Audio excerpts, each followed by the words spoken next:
Hey, today I'm going to be going through 5 ways to speed up your video editing in Final Cut Pro. Editing just takes the longest time. It is so time consuming. So if there is absolutely anything that can speed up that workflow, even if it's just a fraction of a second for things that you do multiple times over and over again in an edit, then it's absolutely worthwhile. You may already be aware of these, but if not, it could potentially speed up your workflow no end. So let's jump straight into the computer. But first, coffee. Tip number 1 is Workspaces. Workspaces are a way of changing your Final Cut display really easily and simply, and you can pre-save them so you're not going through and adjusting screens all the time for things that you do often. If you just head straight up to Window, go to Workspaces here, and then you can save your workspace. If you are, for instance, if you're picking a wedding and you're going through the event browser and all you need to see is a little window there, but you need a big space for all your footage, you can just, I always have my footage at 10 seconds.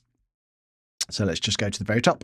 Here's all the footage there. So that is a decent, I don't really need to see the timeline because I'm just going to be dropping footage on there. So I'll take that down. A little timeline there, a little window for viewing, but then a big space for my events. At that point, I can just go up to Window, Workspaces, and then Save Workspace As. And then you just simply save that as picking and then save. And then say I now change the workspace around, put it into multicam. So I've just done all my speeches and et cetera, and I'll go to Workspace and I need to go and pick some more footage. I go down to Picking, done. And then there it is. Exactly as I had it. Small window, big space for events, and a little timeline. If I wanted to do multicam editing, so say I was doing a ceremonial speeches or a podcast, I would then go down and I've pre-saved this one for multicam editing. Let's have a look at that. So there we go.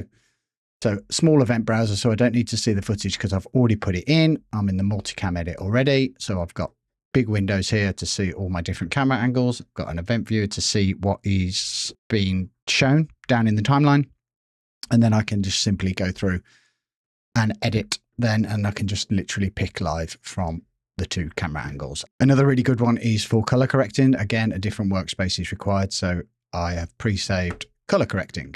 And then that brings up my scopes there so I can see all that, and then I can go through.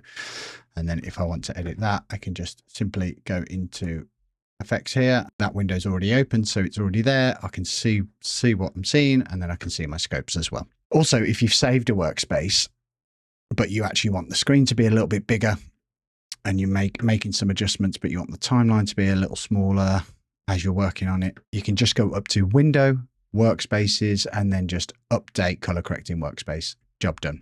Tip number 2 is a keyboard shortcut, and it's for the blade tool.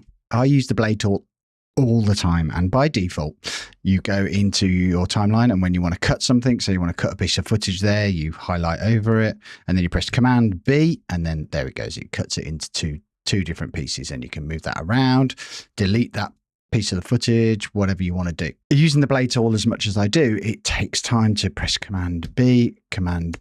If you just press B, you get the blade tool up here. So in this little inspector here, you've got A, B, and then it goes to blade. You can go onto your timeline, B on the B tool, and then click it there. That's fine. And away you go. But then you have to press A to go back to select. I found this much quicker. So go to Final Cut Pro, go to Command Sets and Customize. Click on Keys, find where the B command is. There it is, Blade Tool. And what I do, instead of Blade being a Command B, I change it just to a B. So go to here, press B, reassign, make a copy, and then you can call that speed editing. So after you've saved that, you go through and you're picking some music and you want to cut it at the end there. Boom. You just press B. So you want to cut some footage up. There you go. Get rid of that. You want to cut that there because you see where the audio is. Done. You just press B. So Command B is gone. You don't have to fiddle around with it. You're just a lot quicker. Tip number 3. This one's another keyboard shortcut. If I've got the audio here and I want to have a slight crossfade between the two, I have to go into the footage, drag it along, put a little crossfade here, drag that along, put a little crossfade there, and then that would be my crossfade. But you can set that as a keyboard shortcut, so it makes your life a lot simpler. So go up to Final Cut Pro, Command Sets, Customize. and on your default, or you can do your speed editing one that you've set up, you find the crossfade command. So I go into commands and they're all in alphabetical order. Go to crossfade. There we go. So crossfade is currently option T, which, as you can see from the keyboard, is really far away. So let's just reassign that to option C. Reassign.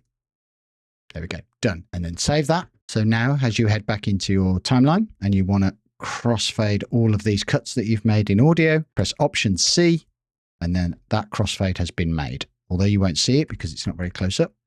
If you look really close, look, there it is, a little crossfade there. So it dips down and goes back up. Expand the audio components. There you can see the little crossfade there. So it fades out, fades back in. Collapse audio components back there, and there we go. So if you're doing loads of editing with audio, so say you're doing speeches or you're doing cuts of speeches, or I'm currently editing an audiobook at the moment as well, get your entire audio set, highlight it all, option C, boom. Now you've got a crossfade on every single one. So also when you cut audio, you can sometimes have those little bleeps and bips. Put a little crossfade in there. That will just sort all that out. Tip number 4. This is just something that I've found really useful and saves me a load of time saving color correction presets and adjustment layers and audio presets. So what I've done is actually set up a library. So I went to File, New, Library, set up a brand new library called Presets and Adjustments. But you can call it whatever you want. So now I've got a completely new library in here and I can add media. I've called my first event media. And then if I want to put all my adjustment layers in or transitions like light leaks, I can just throw them in there. And then I can also create a new project and that I will call color grades. Boom, color grades there. So I've got a little color grades project. It's got nothing in at the moment. But if I just add a spacer in there, which is option W, and I add a spacer in there, make it a bit bigger.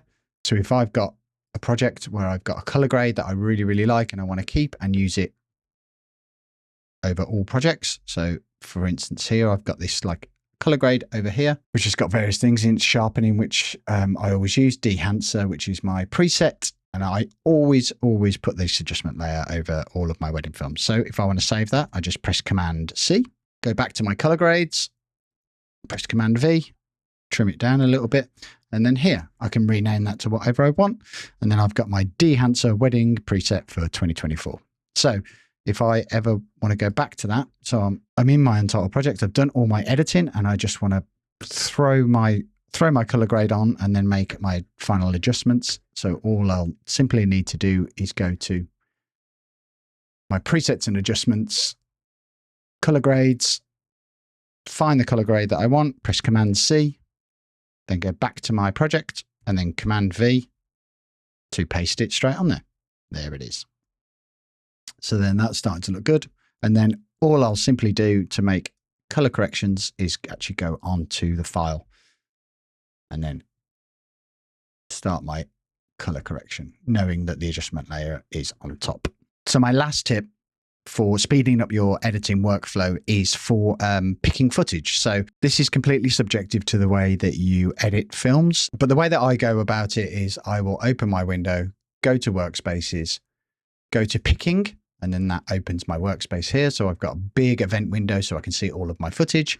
Got a little timeline down there, and then I've got a window where I can see the footage that I've been. And as I say, I always adjust my the view that is shown there to 10 seconds, which gives me enough. And then what I do, I simply go through and I scrub through my footage, and you've got in and out points. So if you press I, it gives you an in point, and you press O, it gives you an out point. And then by default on your keyboard, you'd have to press E right over the other side of the keyboard, boop, to drop it onto the timeline. That is a bit of a pain because you're constantly having to move your hand from in and I and O to E. So what I did is looking at the way that my fingers land on the keyboard, I've got I and O, and then just underneath it to the right-hand side, they've got the double dots button underneath the P or the dot and dash button. I know that that's not assigned to anything. So I go up to my command set, go to customize, and then I will find the E selection for dropping footage onto a timeline. So it is just simply E. There it is. So it's append to storyline. I will just reassign that to the double dashes button. Reassign. So append to storyline is now assigned to this key. So just simply save that and close.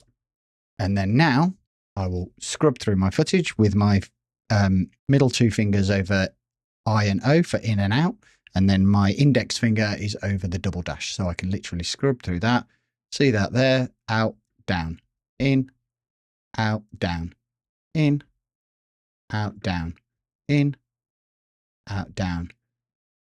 And I've got this bit here, in, oh, that's a bit shaky, in, down, in, out, down. Before you know it, I've just added 9 clips onto my timeline, ready to like tighten up my edits, but this is all the footage that I want to use. So that's it. 5 tips to speed up your workflow. I hope you found it useful. If you have, please consider subscribing. I will be doing weekly videos on all things photography and filmmaking. Until the next one.